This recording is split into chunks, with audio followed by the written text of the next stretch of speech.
You look around. People stare at you, and you look silly because you can't even venture a guess as to why you left that other room.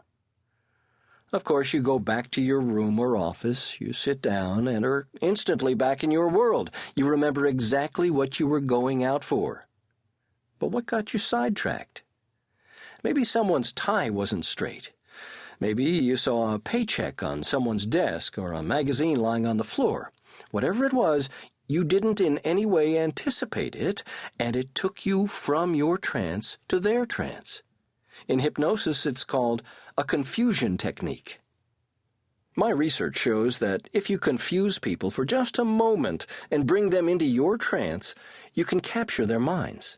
But once they are confused, you have only seconds to capture their attention, or all is lost and they will return to their own trances.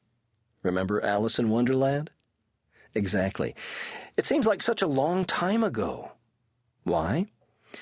Well, because since we talked about Alice, we've been invaded by aliens and seen someone's goofy tie and someone's paycheck.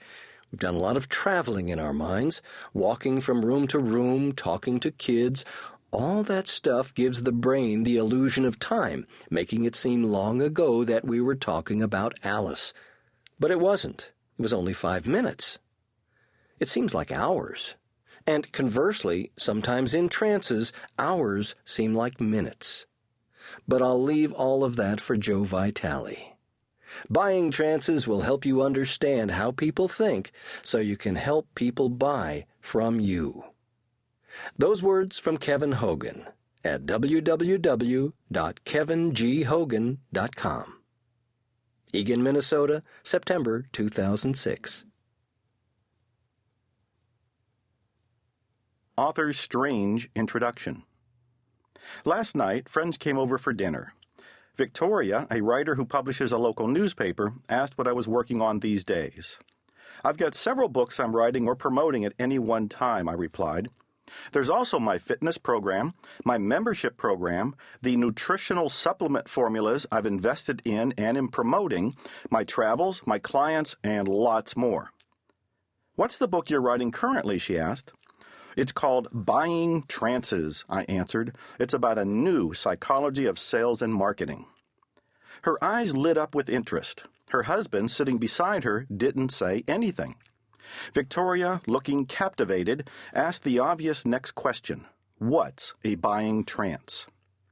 I paused to collect my thoughts and then said, everyone is already in a trance. People are thinking about their problems and their dreams. They aren't thinking about you and what you want to sell to them. This isn't negative. They are simply preoccupied with their lives. In order to make a sale today, you have to meet them in their current trances, then guide them to what you want them to focus on, which is your product or service. If you don't meet them where they are in their heads, they'll never hear you, let alone buy from you.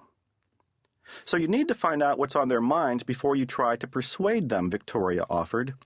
Well, that, in essence, is the definition of a buying trance.